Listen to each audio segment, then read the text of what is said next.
오늘은 전쟁터에서 부르는 노래라는 제목으로 은혜를 나누겠습니다. 시편 92편 머리에는 안식일의 찬송시하고 말이 붙어 있습니다. 시편 92편은 이스라엘 족속이 안식일에 사용했던 예배시로 우리를 향한 하나님의 마음과 하나님을 예배하는 자에게 주시는 축복을 기록해 놓은 노래인 것입니다. 시편 92편 1절로 15절에 보면 지존자의 시병금과 비파와 수금으로 야훼께 감사하며 주의 이름을 찬양하고 아침마다 주의 인자하심을 알리며 밤마다 주의 성실하심을 베품이 좋으니이다. 야훼여 주께서 행하신 일로 나를 기쁘게 하셨으니 주의 손이 행하신 일로 말미암아 내가 높이 외치리이다. 야훼여 주께서 행하신 일이 어찌 그리 크신지요 주의 생각이 매우 깊으시니이다. 어리석은 자도 알지 못하며 무지한 자도 이를 깨닫지 못하나이다. 악인들은 풀같이 자라고 악을 행하는 자들은 다 흥왕할지라도 영원히 멸망하리이다. 야훼여 주는 영원토록 지존하시나이다. 야훼여 주의 원수들은 패망하리이다. 정녕 주의 원수들은 패망하리니 죄악을 행하는 자들은 다 흩어지리이다. 하나님 앞에 다윗은 시간만 있으면 노래를 불렀습니다. 이 노래 속에 하나님에 대한 예배가 가득 차 있고 하나님 앞에서 축복을 받는 모습을 감사 찬양하고 있습니다. 그러나 주께서 내 뿔을 들소의 뿔같이 높이셨으며 내게 신선한 이름을 부었나이다. 내 원수들이 보응받는 것을 내 눈으로 보며 일어나 나를 치는 행악자들이 보응받는 것을 내 귀로 들었도다. 의인은 종려나무같이 번성하며 레바논의 백양목같이 성장하리로다. 이는 야훼의 집에 심겼으며 우리 하나님의 뜰 안에서 번성하리로다. 그는 늙어도 여전히 결실하며 진액이 풍족하고 빛이 청청하니 야훼의 정직하심과 나의 밤이 되심과 그의 불의가 없음을 선포되리로다. 우리는 새 안식을 주신 예수님을 믿음으로 순종하며 늘 감사하고 찬송해야 합니다. 우리가 이 찬송시를 읽으면 깊은 하나님의 계시도 그에 기록되어 있고 하나님에 대한 감사와 승리도 그곳에 다 기록되어 있습니다. 시편은 굉장한 하나님의 계시를 노래로 기록한 것입니다. 다윗은 시편을 하나님께로부터 묵시를 받아서 적어서 국민들로 하여금 읽고 묵상하고 노래하게 만들어 주신 것입니다. 왜 찬양을 해야 되는 것입니까? 다윗의 생애는 찬양으로 시작하고 찬양으로 끝쳤습니다. 이스라엘 백성들이 하나님을 순종하고 하나님께 복을 받을 때는 언제나 찬양을 많이 했습니다. 왜 그러냐면 찬양은 믿음의 표현인 것입니다. 믿음이 충실한 사람은 언제 봐도 찬양을 부르고 찬양을 흥얼거립니다. 그러나 믿음이 없는 사람은 아예 찬양 안 불러요. 교회 와서 예배 드릴 때도 제가 강단에서 내려다보면 다른 사람 다 찬양하는데 자기 혼자 손 보고 시계 보고 노래하는 사람 이렇게 쳐다보고 찬양을 안 합니다. 믿음은 찬양을 통하여서 나타나는 것입니다. 이스라엘 찬양 중에 거하시는 하나님이라고 성경은 말하고 있는 것입니다.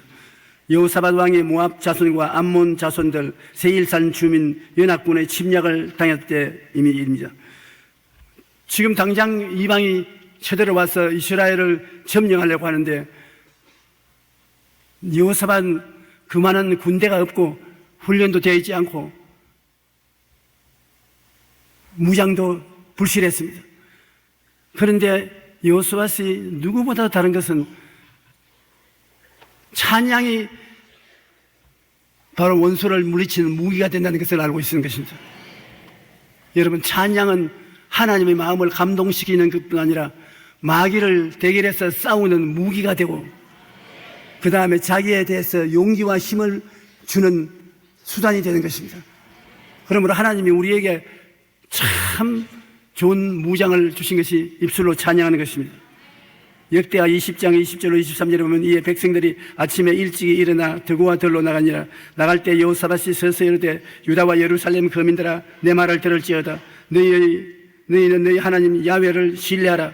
그리하면 견고히 서리라. 그의 선지자들을 신뢰하라. 그리하면 형통하리라 하고 백성과 더불어 의논하고 노래를 하는 자들을 택하여 거룩한 예복을 입히고 군대 앞에서 행진하여 야훼께 찬송하여 이르기를 야훼께 감사하세 그 인자하심이 영원하다 하게 하였더니 그 노래와 찬송이 시작될 때 야훼께서 복병을 두어 유다를 치러 온 암몬 자손과 모압과 세일산 주민들을 치게 하심으로 그들이 패하였으니 곧 암몬과 모압 자손이 일어나 세일산 주민을 쳐서 진멸하고 세일산 주민들을 멸한 후에 그들이 서로 쳐 죽었더라. 전쟁에 나가는데 성가대를 조직해서 군대들을 앞서서 노래를 부르며 나가게 하는 그런 일이 있을 수 있겠습니까? 노래를 부르면 자기들이 감추인 처소가 다 드러나고 공격 목표가 분명하게 보이게 만드는데 패할 수밖에 없을 것입니다.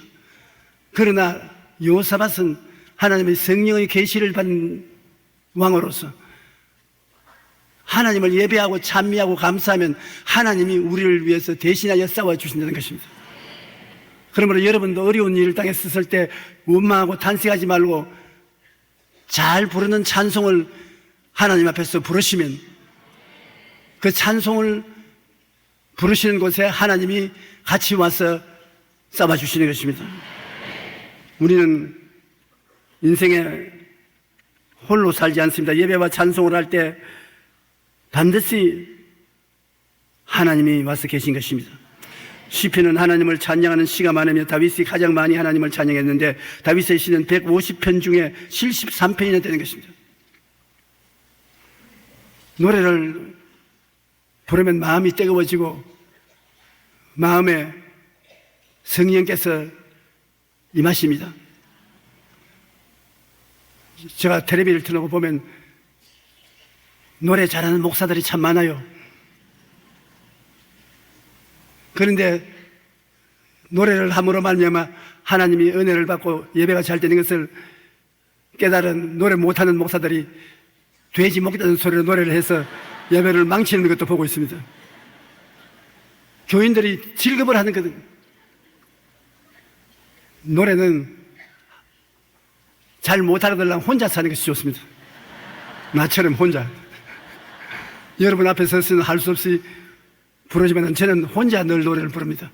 왜냐하면 잘 부르는 노래 소리에 악보를 보지 못하는 제가 나가서 부르면 다 혼돈을 일으켜 노래를 망치기 때문인 것입니다. 그러나 다윗이 만성천자가 되고 하나님이 내 마음에 꼭 맞는 사람이라고 한 이유는 다윗은 언제나 노래를 불렀습니다. 좋을 때도 노래를 부르고 어려울 때도 노래 부르고 평안할 때도 노래 부르고 전쟁할 때도 노래를 불렀습니다. 한 번은 다윗이 법궤를 걸머쥐고 예루살렘으로 오는데 법궤 앞에서 얼마나 좋아서 뛰고 춤을 췄습니다. 만성청자 임금 다윗인데 체면도 안 채우고 그냥 막 춤을 추고 법궤에서 그러다가 허리띠가 떨어져서 그냥 바지가 다 내려가는 것을 그것도 모르고 춤을 췄습니다. 그런데 다윗의 아내가 사울의 딸 첫째 아내가 창문으로 이렇게 내다보니까는 저번에 임금이 체면도 없이 막 뛰고 꿀려서 바지가 다 내려가는 것도 모르는 걸 보고 부끄러워서 견딜 수 없었습니다. 왕이 법궤를 성전에 모셔놓고 집에 들어오는데 방에 들어오자마자 그 아내가 말했습니다. 아, 이스라엘 왕이 얼마나 영화로운지 바지를 다 벗고 춤을 추는데 눈을 뜨고 볼 수 없다고. 그러니까 다윗이 그 말을 듣고 굉장히 놀랐습니다. 그래, 내 눈에는 내 바지가랑이 내려가는 것밖에 안 보이더냐. 내가 하나님을 예배하고 찬양을 하기 위해서 바지가랑이가 다 내려가도 나는 괜찮다. 네가 하나님을 찬양한 사람을 모욕했으므로 너에게는 자손이 없을 것이다. 하나님을 찬미하는 사람 흉보다가 한평생에 그 부인이 자손을 놓지 못했습니다. 그러므로 다른 사람이 주님을 찬양하고 노래하거든 박수를 쳐주지 이렇게 하지 마세요. 그러면 하나님이 기뻐하지 아니하시는 것입니다. 예배와 찬양을 우리 다 함께 합쳐서 하면 하나님이 얼마나 기뻐하시는지요. 다윗은 하나님을 찬양하는 시편을 많이 썼는데 거의 모두가 광야에서 쓴 것입니다. 그는 고독한 광야에서 죽음의 위협이 도사리던 순간에도 하나님을 찬양했습니다. 우리가 부르는 찬송가 중에 고난 중에 쓴 찬송시가 많습니다. 미국의 월리엄 커닝 목사님은 갑자기 몸에 큰 이상이 생겨 더 이상 설교를 할 수 없게 되었고 결국 강단을 떠날 수밖에 없었습니다. 그러나 그는 절망하지 않고 하나님께서 다른 목적에 자신을 사용해 주실 것을 믿고 기도했습니다. 그 후에 그는 300편의 찬송가를 쓰는데 거의 신앙의 결정체라 할 수 있는 곳이 주 날개 및 내가 편히 쉬네 419장입니다. 내가 노래를 잘하면 이 곡조로 한 곡 뽑겠는데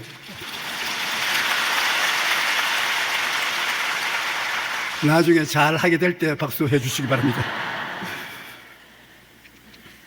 우리의 삶이 여호사밧 왕의 치열한 전쟁터와 같고 다윗 왕의 고독한 광야와 같을지라도 하나님의 사랑을 생각한다면 우리가 전쟁터에서도 노래할 수 있고 광야에서도 노래할 수 있습니다. 여러분, 노래가 하나님을 영화롭게 하는 도구가 되고 마귀와 싸워서 이기는 무기가 되고 내 마음에 용기와 힘을 갖다 주는 격려제가 된다는 것을 우리 잊지 말아야 되는 것입니다. 찬양은 또 왜 해야 되냐면 곡조에 있는 기도입니다. 기도할 줄 모르는 사람은 찬양을 하면 곡조를 붙인 기도이기 때문에 아주 좋습니다. 긍정적인 생각을 갖게 하는 노래는 기도인 것입니다. 우리가 마음에 원망하고 불평하고 탄식하고 괴로울 때 노래를 부르면 그 노래가 마음을 긍정적으로 만들어주는 것입니다. 부정적인 것이 마음을 떠나고 긍정적이 되게 하는 것입니다. 바울과 실라가 빌립보에서 복음을 전가하다가 잡혀서 굉장히 얻어맞았습니다. 등이 다 찢어졌습니다. 그런데 옥에 갇혀서 둘이가 몸도 쓰라리고 먹지 못하니 배도 고프고 하나님 주님 사업하러 와서 왜 이렇게 얻어맞도록 내버려 놓았습니까? 운통합니다. 절통합니다. 그렇게 할 건데도 불구하고 밤중에 바울과 실라가 하나님 앞에 꿇어 엎드려 기도를 하고 난 다음에 노래를 불렀습니다. 성령이 충만히 임한 노래는 사람들에게 굉장히 감동을 주는 것입니다. 여러분, 노래 잘 부르는 사람, 신앙으로 노래 부르는 사람 노래를 들으면 마음에 굉장히 은혜가 되는 것입니다. 감동이 돼요. 잘 못 부르는 사람은 빨리 거치는 것이 감동이 되는데 잘 부르는 사람은 계속해서 부르면 굉장히 마음에 감동이 되는 것입니다. 감옥에 갇혔으니 거기에 사회에 해독을 끼치는 요소를 가진 사람들이 많이 갇혀 있는데 밤중에 바울과 실라가 노래를 부르니 가만두겠습니까? 야, 이놈들아, 잠 좀 자자. 그래도 그들은 하나님을 향해서 찬양을 불렀습니다. 그러니까 그 옥중에 하나님의 은혜가 임하여 조용해지자 큰 지진이 일어났습니다. 그들의 노래가 하나님을 감동시켜서 하나님이 하늘에서 손바닥을 같이 치는 것이 틀림없습니다. 바울과 실라는 노래 부르고 하나님은 보좌 앞에서 그래 잘한다. 손뼉을 치니 지진이 안 일어날 수 있겠습니까? 지진이 일어나서 옥문이 열리고 죄수들이 다 차고에 차인 차고가 다 끊어지고 기적이 났었습니다. 노래는 해방을 시키는 권세가 있는 것입니다. 우리는 대한민국 전체가 일본의 36년 동안 속박을 받았지 않습니까? 압박과 서름 속에 사는 것은 괴로운 것입니다. 그런데 노래를 부르니까 그 속박이 다 벗어져 버렸습니다. 하나님께서 얼마나 즐거워하고 기뻐하시던지 노래하는 착오를 다 끌어버리고 속박을 다 끌어버리고 자유와 해방을 갖다 준 것입니다. 여러분 마음에 자유와 해방이 없고 가정의 슬픔과 고통의 쇠사슬에 묶여있거든 노래를 부르십시오. 찬양을 부르십시오. 하나님이 반드시 같이 하셔서 착오가 끌어지게 만들어주는 것입니다. 한밤중에 바울과 실라가 기도하고 하나님을 찬송하며 죄수들이 듣더라. 이에 갑자기 큰 지진이 나서 옥토가 움직이고 문이 있고 다 열리며 모든 사람의 메인 것이 벗어진지라. 그러므로 바울과 실라가 빌립보 감옥에서 곡조 있는 기도인 노래를 불러 큰 자유와 해방을 얻은 것처럼 우리의 삶 속에 슬픔과 우울한 생각이 올 때 슬픔과 우울한 생각을 극복할 수 있는 가장 좋은 길이 찬양하는 것입니다. 기도는 잘 할 줄 모르면 기도가 잘 안 나옵니다. 무슨 말을 해야 될지 모르고요. 그러나 노래는 이미 정해놓은 곡조와 가사이니까 그를 따라 부르면 놀라운 역사가 일어나게 되는 것입니다. 슬플 때나 병들 때나 괴로울 때나 바쁠 때나 고달플 때 하나님을 찬양하면 우리를 도우시고 위로하는 기쁨을 하나님이 주시는 것입니다. 시편 43편 5절에 내 영혼아 내가 어찌하여 낙심하며 어찌하여 내 속에 불안해하는가. 너는 하나님께 소망을 두라. 그가 나타나 도우심으로 말미암아 내 하나님을 여전히 찬송하리라고 말한 것입니다. 찬양은 예배의 향기 나는 제사인 것입니다. 예배를 드릴 때 의식적 형식적으로 드리지 아니하고 성령의 아름다운 향기가 나게 되는 것입니다. 그 참 좋습니다. 많은 주의 종들이 제게 와서 묻습니다. 설교를 잘 준비해서 주일날, 전 부흥의 날 설교하는데 나는 잘하는데 교인들이 감동을 안 하는 이유가 어디에 있습니까? 설교를 하면 성도들이 아멘을 하고 마음이 향기로 가득 차야 되는데 어떻게 그런 일이 있을 수가 있습니까? 다른 길 아닌 기도밖에 없는 것입니다. 적어도 30분 동안 설교하려거든 3시간 이상 기도해야 되는 것입니다. 성령이 와서 임하시면 성경은 말씀하기를 여러분을 도와주시기 위해서 왔다고 하니까 마음에 굉장한 향기를 냄새 맡게 만들어주는 것입니다. 마음이 부드러워지고 평안해지고 기뻐지고 정말 놀라운 은혜를 받게 되는 것입니다. 찬양은 예배의 향기 나는 제사이기 때문에 내가 노래로 하나님의 이름을 찬양하며 감사함으로 하나님을 위대하시다 하니 이것이 곧 소 곧 뿔과 굽이 있는 황소를 드림보다 야훼를 더욱 기쁘시게 함이 될 것이라. 하나님의 앞에 노래 부르면 하나님이 어떠한 제사를 드리는 것보다 더 기뻐한다. 굉장한 하나님을 기쁘시게 하는 재료가 찬송하는 것입니다. 찬송을 하루 종일 부를 수 있으면 굉장히 좋아요. 그리고 찬송 부르면 그리스도교 신자인 것을 대반히 알 수 있는 것입니다. 제가 3주, 석 달에 한 번씩 건강 진단을 맡으러 가는데 한 번은 내가 진찰 받으러 병실에 들어가니까 그 선생님이 저에게 청진기를 대는 그때부터 시작해서 나올 때까지 내 찬송을 부린다고 그래요. 그건 내가 목사인 줄 몰랐는 것 같은데 목사인 줄 알았으면 내 앞에 찬송 안 부를 겁니다. 콧노래로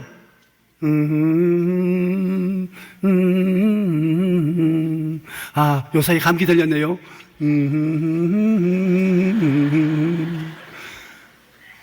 노래를 부르는데 내 마음에 하나님의 향기가 비추니 가서 나도 진찰 받으면서 함께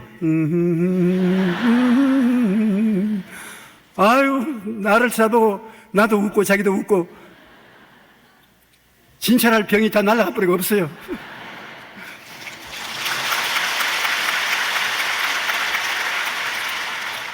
찬송의 노래가 하나님을 기쁘시게 하고 우리 서로를 기쁘게 하는 재료가 되는 것입니다.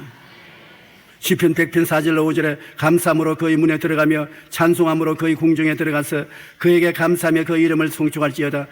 야훼는 선하시니 그의 인자하심이 영원하고 그의 성실하심이 대대에 이르리로다. 하나님은 감사함으로 들어오는 사람, 찬송함으로 궁정에 들어오는 사람을 얼마나 기뻐하셔서 인자하심과 성실하심을 대대에 미치게 하겠다고 말한 것입니다. 제2차 세계대전 때 영국은 독일에게 공격을 당해서 런던이 다 파괴되고 국민들은 낙심천만해서 전쟁할 용기도 없어지고 이럴 때 영국의 대장군 몽고메리가 어찌할 바를 몰라서 어려운 고비에 처했었습니다. 그런데 신문 기자들이 2차 대전의 영무인 몽고메리 장군에게 물었습니다. 우리 국민들이 해야 될 태도를 가르쳐 주십시오. 이 전쟁은 누가 이기겠습니까? 독일이 이기겠습니까? 영국이 이기겠습니까? 그 어려운 질문 아닙니까? 그런데 몽고메리 장군은 이렇게 대답했습니다. 독일이 이길 수도 있고 영국이 이길 수도 있는데요, 노래를 잘 부르는 쪽이 이길 것입니다. 여러분, 연합군은 몽고메리가 노래를 잘 부르는 쪽이 이긴다니 장난도 아니고 무슨 그런 소리입니까? 그것은 이 전쟁에서 긍정적이고 적극적이고 창조적인 마음을 가지고 할 수 있다 하면 된다 해보자는 정신적인 자세를 가진 사람만이 노래할 수 있고, 그 노래하는 사람은 이긴다.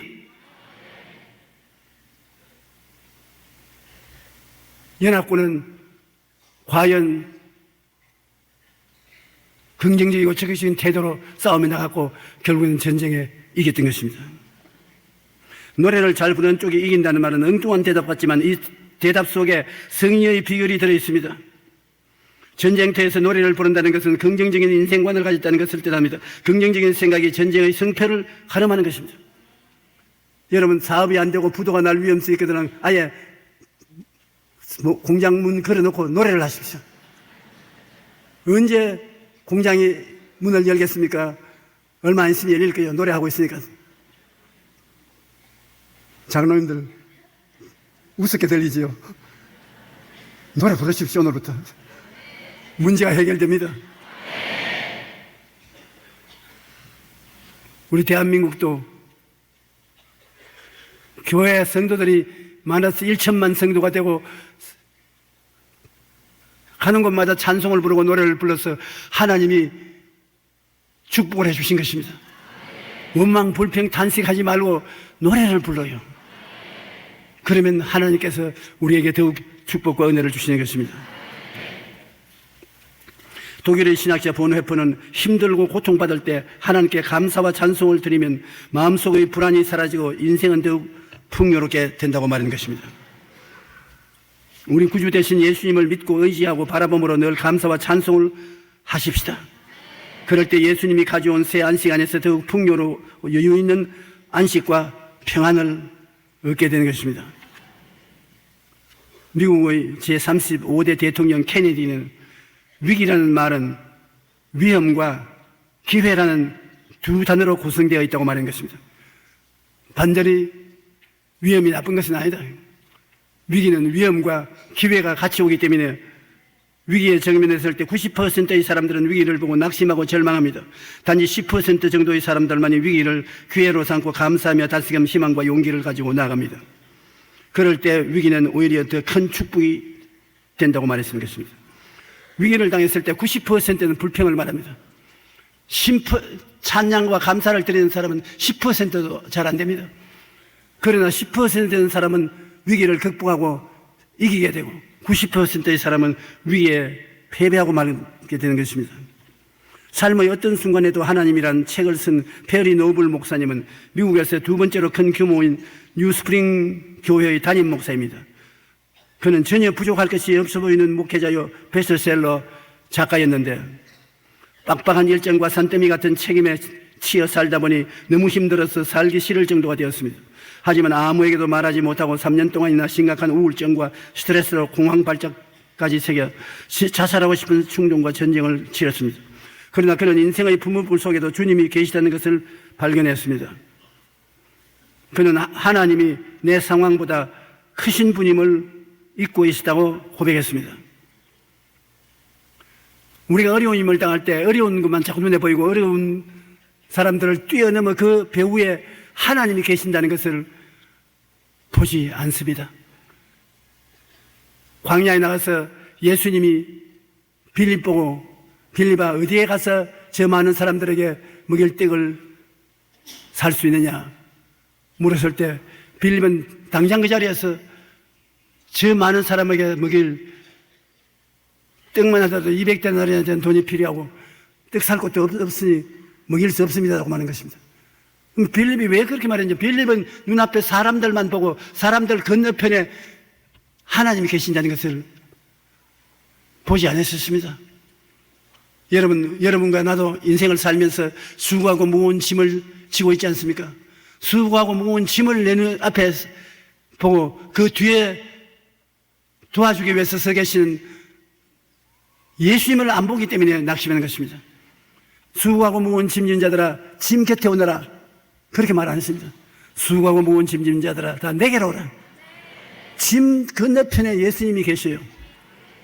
그러므로 고개를 들어 예수님을 바라보고 의지하면 주님이 해결해 주시는 것입니다. 그는 하나님이 어떠한 분인지 생각하고 하나님을 찬양하면서 눌리는 인생에서 누리는 인생으로 바뀌었던 것을 간증한 책이 있습니다. 이 목사님은 그동안에 목회의 무거운 짐만 바라보고 그 배후에 계신 예수님을 바라보지 못했기 때문에 찬양과 감사와 기도를 등한히 했습니다. 나는 안 된다, 할 수 없다, 절망이다, 어두운 면만 바라보고 예수님이 제 건너편에 계시네, 그를 몰했습니다. 그러나 그 진리를 깨닫고 난 다음에 예수님을 바라보고 찬송을 하고 감사하고 기도한 결과 그는 그 어려운 병에서 고침을 받을 수가 있는 것입니다. 하나님이 어떤 분인지 생각하고 하나님을 찬양하며 눌리는 인생에서 누리는 인생으로 바뀌어져야 되는 것입니다. 삶의 어떤 순간에도 하나님은 당신 편입니다. 한번 따라 말씀하세요. 하나님은 어떠한 순간에라도 내 편이다. 에이, 그런 엉터리 같은 소리 어떻게 합니까? 내 편인지 어떻게 알아요? 하나님이 여러분 편이 아니면 여러분을 불러서 예수 믿도록 안 했을 것입니다. 예수 믿은 것이 여러분 힘으로 믿은 것이 아니라 주님이 찾아와서 여러분을 선택해서 믿게 하셨으니까 여러분은 예수님이 여러분 편에 쓴 것은 당연한 일인 것입니다. 하나님은 한 번도 우리를 포기하신 적이 없습니다. 삶에 불어닥치는 풍랑이 아무리 거세다 해도 주님께서 그 풍랑보다 크시다는 것을 알면 스트레스와 걱정과 두려움 속에 당당히 걸어 나올 수가 있는 것입니다.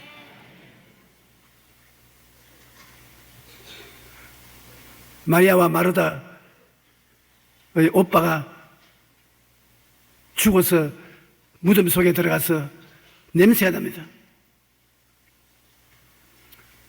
예수님이 마리아와 마르다를 데리고 무덤가에 왔을 때 마르다는 통우고 울지요, 마리아도 울지요, 같이 따라온 사람들도 울고 야단입니다.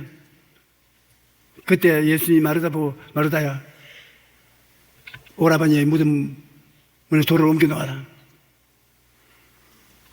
주님, 우리 오라버니가 죽어서 나흘이 됩니다. 이미 썩은 냄새가 납니다. 그럴 때 주님께서 뭐라고 말했습니까? 마르다야, 내가 네게 말하느니 네가 하나님을 믿으면 기적을 버리라고 하지 않았느냐. 거기에 마르다는 죽어 썩은 냄새 나는 오라버니만 자꾸 보고 그 건너편에 서 있는 하나님을 보지 못했습니다. 너 오라버니 나사로가 살아나겠다고 내가 말하지 않았느냐. 그래야 마르다와 마리아가 하나님을 보고 무덤 문을 옮겼습니다. 사람 보고는 옮길 수 없으니까. 그러니까 주님께서 다가오셔서 나사로야 나오라. 즉시 수의를 몸에 칭칭 감은 채 나왔습니다. 우리가 하나님을 바라볼 때 하나님이 말씀하시면 말씀에는 기적이 따르는 능력이 있는 것입니다. 말씀에는 능력이 있어요. 4차원의 영성 중에 말씀을 하면 4차원의 능력이 나서서 3차원인 세계를 변화시키는 것입니다. 예수님은 말씀으로 죽은 자를 살리는 것입니다. 여러분의 입에서 나오는 말도 같습니다. 우리는 하나님의 형상과 모양대로 지음받았기 때문에 하나님 따라서 말씀을 사용하면 말씀의 기적이 나타나는 것입니다. 금시 A라고 했다가 B라고 말하고, 좋다고 했다가 나쁘다고 말하고, 칭찬했다가 욕하고, 이렇게 변화무쌍한 말을 자꾸 하면 그 말이 아무 힘도 없고 그 말은 버린 말이 되고 마는 것입니다. 입에서 나오는 말을 절도 있고 목적이 분명하게 마음을 다해서 말하면 그 말이 위대한 힘을 나타내는 것입니다.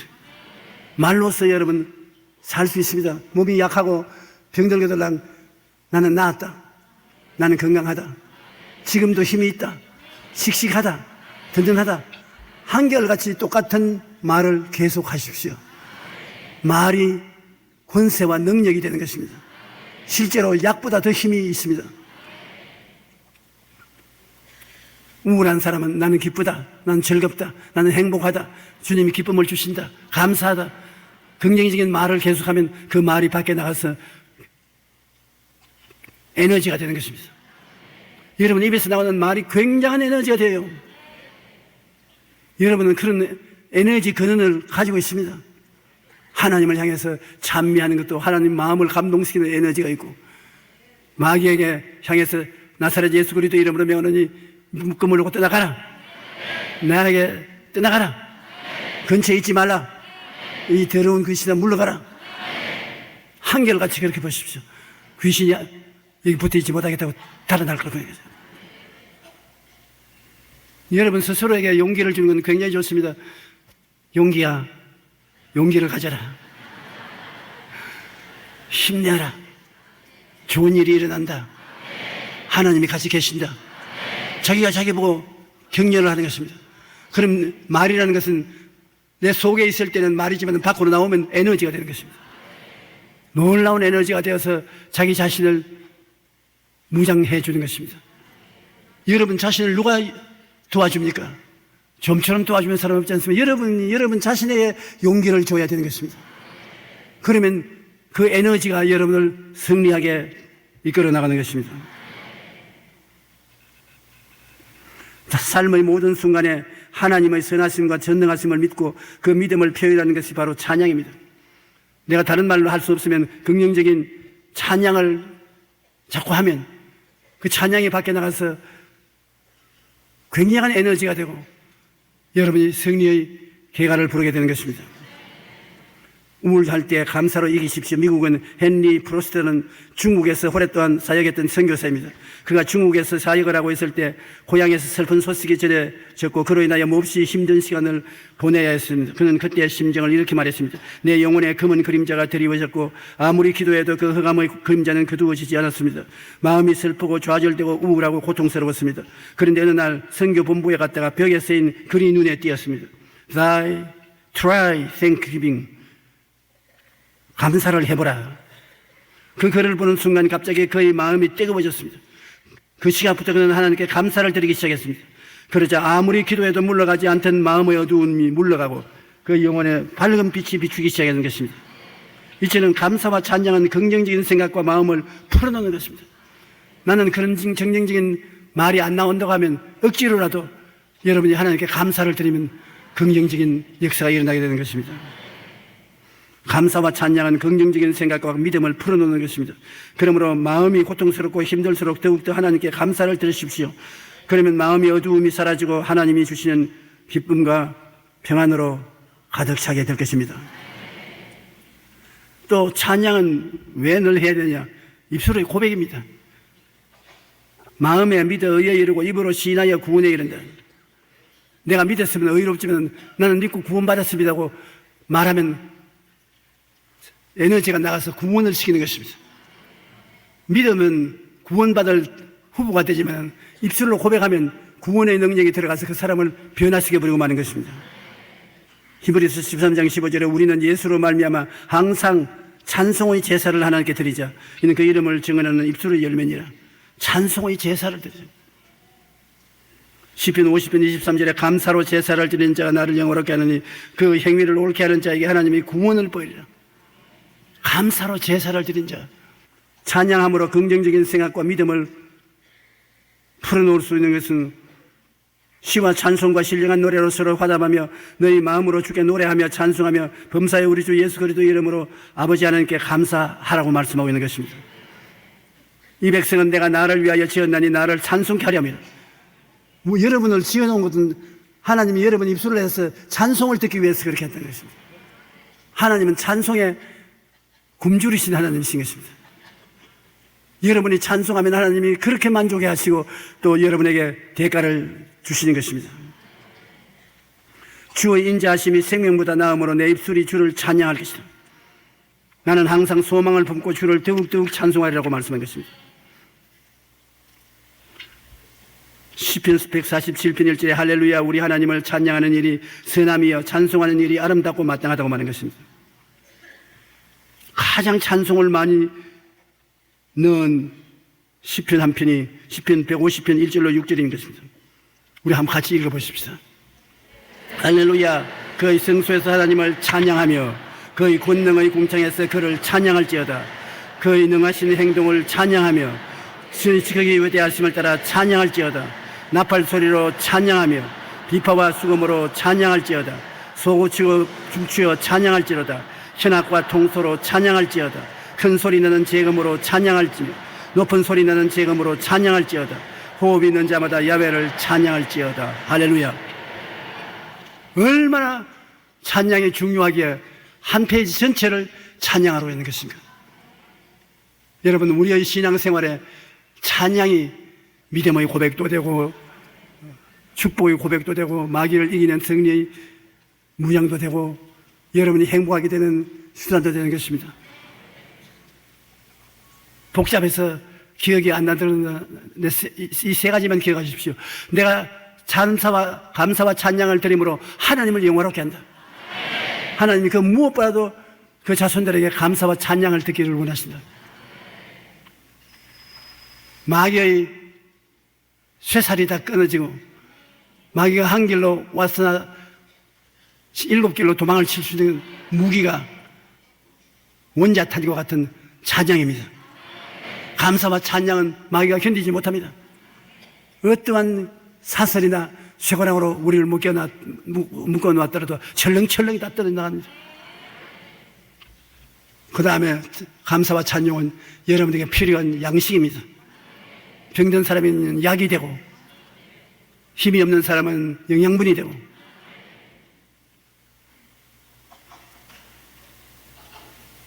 마음에 즐거움이 없는 사람에게는 행복의 요소가 되는 것입니다. 그러므로 우리는 하나님 앞에 찬양을 할 수 있는 은혜를 받았다는 것을 기쁘게 생각하고 오늘부터라도 찬양하십시오. 예배 필요하고 나갈 때 옆 사람이 듣든지 말든지 흥얼거리며 찬송하는 게 좋습니다. 환경이 어지럽고 고통스러울 때 이를 극복하고 다스리기 위하여 기도와 찬송이 절대적으로 필요합니다. 다른 사람처럼 유창하게 기도하지 못할지라도 기도와 찬송은 그것을 다 커버해 주는 것입니다. 너희 중에 고난당하는 자가 있느냐 그는 기도할 것이요 즐거워하는 자가 있느냐 그는 찬송할